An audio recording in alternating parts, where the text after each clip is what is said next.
হয়েছিল অ্যাকচুয়াল যদি একটু বলেন, আপনারা 24 ঘন্টা জেলে আটকে ছিলেন, কি হয়েছিল? না আমরা সমাজ বিরোধী, না আমরা দাগী আসামি, না আমরা সমাজের ভিন্ন জাতের, ভিন্ন বর্ণের, ভিন্ন ধর্মের মানুষের সাথে এমন বিষয়ে আন্দোলন করছি যাতে সংঘাত হবে, এরকম কোনো ব্যাপার নয়। আমরা আমাদের দেশের সংবিধানের পূর্ণ মর্যাদা দিয়ে একজন দেশবাসী হিসাবে, দায়িত্বশীল নাগরিক হিসাবে আমরা কলকাতাতে ওয়াকফ সংশোধনী আইন 2025কে বাতিল করার জন্য যেভাবে ফেক ST/SC সার্টিফিকেটের রমরমা হয়ে যাচ্ছে, আপনারা শুনলে অবাক হবেন। সারা পশ্চিমবাংলায় মনে হয় 1 কোটি SC সমাজের মানুষ আছে কি জানা নাই, কিন্তু 1.5 কোটি SC সার্টিফিকেট প্রোভাইড অলরেডি হয়ে গেছে। অর্থাৎ যারা নন ST তারাও ST সার্টিফিকেট নিয়ে ST কোটায় যে সুবিধাগুলো আছে সেগুলোকে ভোগ করছে। এটা তো অনৈতিক। কদিন আগে একটা সোশ্যাল মিডিয়ায় খুব ভাইরাল হয়েছিল, মুসলিম সম্প্রদায়ের মানুষ ST রিজার্ভেশন দিতে চাকরি করছে, কেন করবে? ব্যানার্জি টাইটেল ST কোটায় চাকরি করছে, দাস টাইটেল ST কোটায় চাকরি করছে। এই যে ফেক ST সার্টিফিকেটের রমরমার জন্য SC ঠিক একইভাবে উচ্চবর্ণের মানুষ SC কোটায় চাকরি করছে। এ ধরনের অনেক জ্বলন্ত উদাহরণ আছে। তো এইগুলো বাতিল করতে হবে। এই নিয়ে OBC নিয়ে যে জলঘোলা চলছে, আজকে যদিও কোর্টের অর্ডার হয়েছে, জয়েন্টের রেজাল্ট পাবলিশ হচ্ছিল না এই জটিলতা নিয়ে। এই জটিলতা কেন হবে? OBC নিয়ে মুসলিম হিন্দুদের মধ্যে একটা ভেদাভেদ তৈরি করা হচ্ছে। আমরা ওরা হচ্ছে। আর আমরা কি বলছি?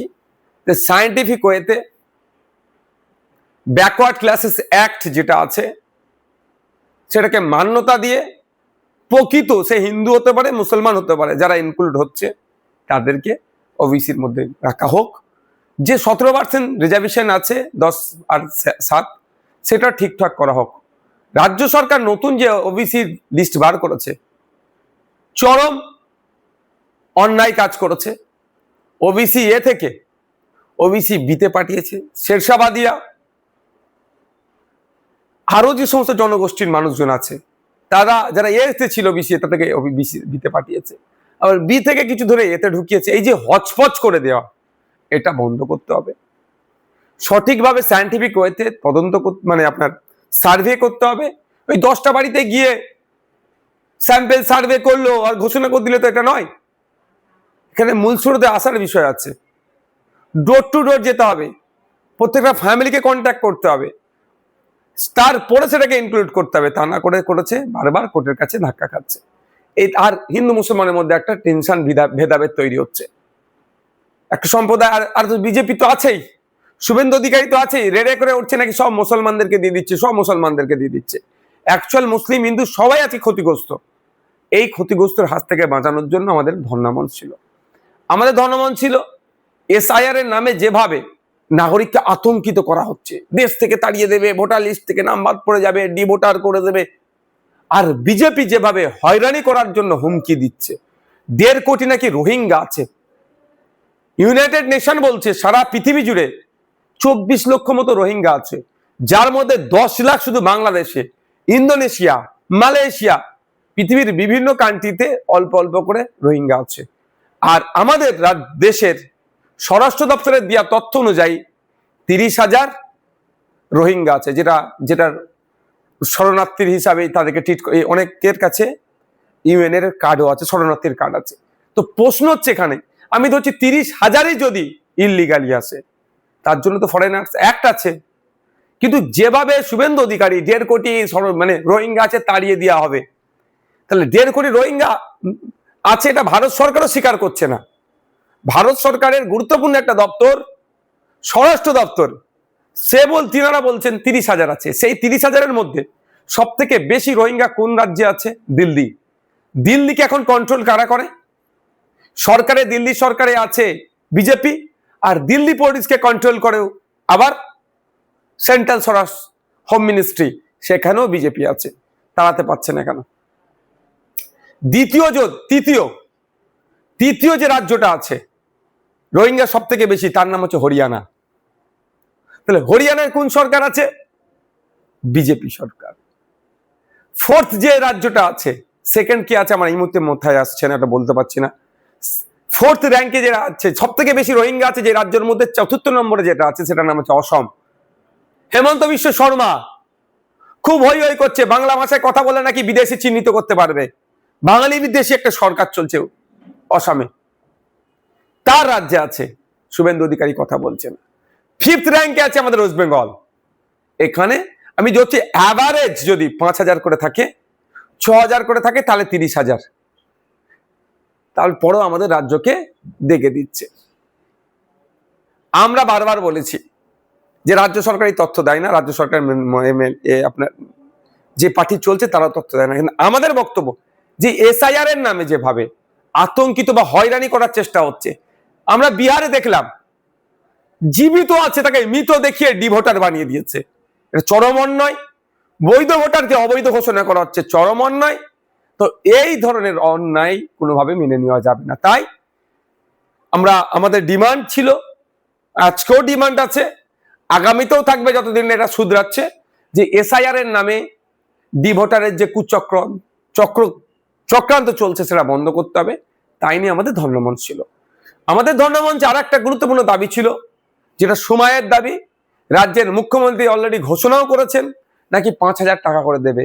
এই 5,000 টাকাতে সমাধান হয় না পরিযায়ী শ্রমিকদের। এখানে শ্রমের মূল্যায়ন হয় না বলে ভিন্ন রাজ্যে যাচ্ছে, এখানে কাজ নাই বলে ভিন্ন রাজ্যে যাচ্ছে। এখানে নিয়ে আসলে তারা না খেতে পেয়ে মরবে। আজকে ডেটে 5,000-এ কি হবে? এই মূল্য বৃদ্ধির সময় 5,000-এর কিছু কাজ আছে? আমাদের লড়াইটা হচ্ছে রোগীর বিরুদ্ধে আমরা নয়, আমরা রোগের বিরুদ্ধে।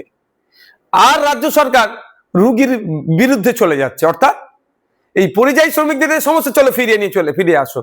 ফিরিয়ে নিয়ে আসার পক্ষে আমি বিপক্ষে নয়, নিয়ে এসে আমি তাদের জন্য কি করতে পারছি, আগে সেই স্ট্রাকচার, সেই পরিকাঠামো আমাদের আছে কি?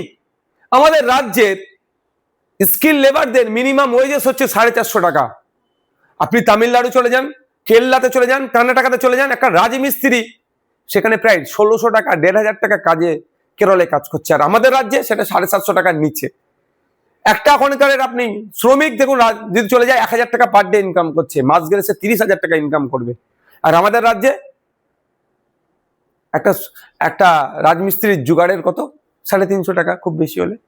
তো এই যে ডিফারেন্স, প্রায় 3 ডবল কম ডিফারেন্স, এত কম, সেই যে সমস্যা তৈরি হচ্ছে। আমরা ওই জন্য পরিযায়ী শ্রমিকদের, ভিন্ন রাজ্যে যে আমাদের পরিযায়ী শ্রমিকরা আছে, বাঙালি যারা বাংলায় কথা বলছে, তার জন্য আক্রান্ত হচ্ছে।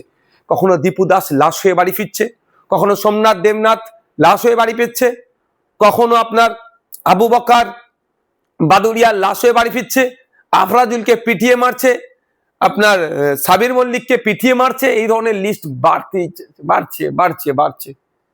এটা যাতে না হয়, আমাদের রাজ্যের পরিযায়ী শ্রমিকরা ভিন্ন রাজ্যে কাজ করছে, তাদের উপর অত্যাচার জুলুম যেটা হচ্ছে বন্ধের জন্য আমাদের এই ধর্ণামঞ্চটা ছিল। Right of movement, freedom of movement, আমার রাইট আছে ভারতবর্ষের যে কোনো জায়গায় আমি ঘুরতে পারি, ভারতীয় হিসাবে থাকতে পারি, ঘুরতে পারি। হ্যাঁ, কিছু সংরক্ষিত এলাকা আছে সেইগুলো ছাড়া। কিন্তু সেটা আজকে কেন্দ্রের বিজেপি সরকার ক্ষমতায় আসার পর থেকে, আর ম্যাক্সিমাম বিজেপি পরিচালিত রাজ্যগুলোতে এই মুভমেন্ট, এই রাইটকে কেড়ে নেওয়া হচ্ছে। এর প্রতিবাদে আমরা ধর্ণা করতে চেয়েছিলাম, শান্তিপূর্ণ ধর্ণা। এক কথায় আমার উপর অত্যাচার হচ্ছে, আমি এসটি, আমি ওবিসি, আমি এসসি, আমি পরিযায়ী শ্রমিক, আমি আতঙ্কিত একটা ভোটার, আমাকে হয়রানি করতে পারে, আমার উপর এই যে দমনপীড়ন হচ্ছে, এটার জন্য আর আমার মাদ্রাসা মসজিদের জায়গা কেড়ে নেওয়ার অপচেষ্টা চলছে। আমি একটু শান্তিপূর্ণভাবে ধর্ণা মঞ্চে বসতে চাইছি, যে ধর্ণা মঞ্চে আমরা কত 50-100 জন থাকবো, একসাথে একটু আমাদের ক্ষোভটা শান্তিপূর্ণভাবে আমরা প্রকাশ করব।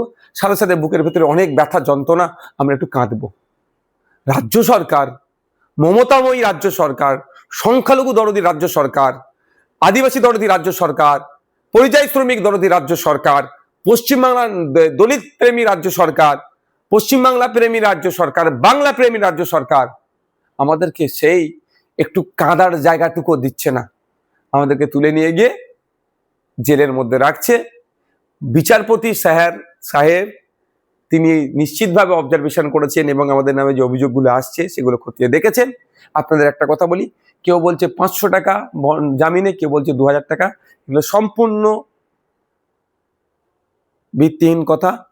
পিআর বন্ডে আমাদের জামিন হচ্ছে, আমাদের 1 টাকাও জজ স্যার জামিনের জন্য চাননি, দিতে বলেননি। অর্থাৎ আমরা যে শান্তিপূর্ণ মিছিল করছিলাম, আমাদেরকে বরঞ্চ উল্টে জজ সাহেব ওখানে প্রশ্ন করেছেন যে ওখানে কি 144 ছিল, উত্তর দিতে পারেনি। ও আরো কিছু প্রশ্ন করেছেন, সবটা আমি বলছি না, কোর্টের ইনসাইটের ম্যাটার, আমি তো উত্তর দিতে পারেনি। আমরা জামিন পেয়ে এসেছি, আমাদের লড়াই চলবে। আমাদের বলার প্রশ্ন এটা, আমাদের যে যে ডিমান্ড নিয়ে আমাদের প্রতিবাদ ছিল, ম্যাক্সিমাম বিজেপির বিরুদ্ধে, ম্যাক্সিমাম কেন্দ্র সরকারের বিরুদ্ধে, তারপরও রাজ্য সরকার কেন এত তৎপরতা দেখাচ্ছে, এটা আমাদেরকে বুঝতে হবে। এরা বলছে ওয়াকাফ নিয়ে চিন্তা নেই, ওয়াকাফ রাজ্যতে লাগু হতে দেব না। তাহলে আমরাও বলছি ওয়াকাফ রাজ্যতে, আমরা দেশে লাগু হতে দেব না ওয়াকাফ নতুন আইন, বাংলাদেশ তো হতে দেবও না, দেশে হতে দেব না। তাহলে তো তৃণমূলের যে পশ্চিমবাংলার সরকার চলছে, উচিত আমাদেরকে পুলিশ প্রোটেকশন দিয়ে আরো সুস্থভাবে আমাদের প্রোগ্রামটা করতে দেওয়া। আর এটা আইএসএফ এর রাজনৈতিক কর্মসূচি একার ছিল না, পশ্চিমবাংলার বিভিন্ন সামাজিক সংগঠন আর অনেক রাজনৈতিক সংগঠন মিলে আজকে একটা, গতকালকে একটা, আমাদের এটা গত পরশু আমাদের একটা আন্দোলন ধর্ণামন ছিল, এখানে করতে দিচ্ছে না কেন, এটাই বুঝতে হবে। পশ্চিমবাংলা যদি ওয়াকাফ বিরোধী আন্দোলন শক্তিশালী হয়, দিল্লির ওয়াকাফ বিরোধী আন্দোলন অক্সিজেন পাবে, মহারাষ্ট্রের ওয়াকাফ বিরোধী আন্দোলন অক্সিজেন পাবে, উত্তরপ্রদেশের ওয়াকাফ বিরোধী আন্দোলন অক্সিজেন পাবে, ঝাড়খণ্ডের ওয়াকাফ বিরোধী আন্দোলন অক্সিজেন পাবে, বিহারে নির্বাচন আসছে সেখানেও মানুষজন অক্সিজেন পাবে, অসমের ওয়াকাফ বিরোধী আন্দোলন অক্সিজেন পাবে। আর যত অক্সিজেন পাবে তত বিজেপি দুর্বল হবে, যা দুর্বল আছে আরো দুর্বলতম হয়ে যাবে, অবিজেপি শক্তির উত্থান হবে। তৃণমূলের জন্য ভয় পাচ্ছে, যদি অবিজেপি শক্তির উত্থান হয় তাহলে বিজেপি তৃণমূলের চোর ডাকাত গুলোকে, যেগুলোকে এখনো ধরেনি, ভোট আসলে ধরার নাটক করতে পারে বাইনারি তৈরি করার জন্য, এখনো যাদেরকে ধরেনি বা যাদের এখন শাস্তি হয়নি, এই যারা বিভিন্ন স্ক্যামের সাথে যুক্ত আছে, তারা নতুন সরকার আসলে তাহলে এদের ঘাড় ধরে জেলে ভরে দিতে পারে।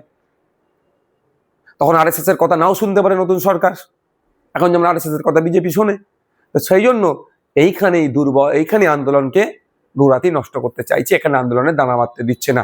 যে আন্দোলন পশ্চিমবাংলায় দানা বাঁধলে ভারতবর্ষের প্রত্যেকটা প্রান্তে আন্দোলনের ঝাঁস ছড়িয়ে পড়বে, অবিজেপি শক্তিগুলো আরো শক্তিশালী হবে, তারা বিজেপির বিরুদ্ধে আরো সোচ্চার হবে, এটা করতে দিচ্ছে না। তবে এই আমি অন ক্যামেরা বলছি, মমতা ব্যানার্জি রাজা, আমরা প্রজা নয়, আমরা সবাই রাজা এই রাজার দেশে, এই দেশটা আমাদের সবার।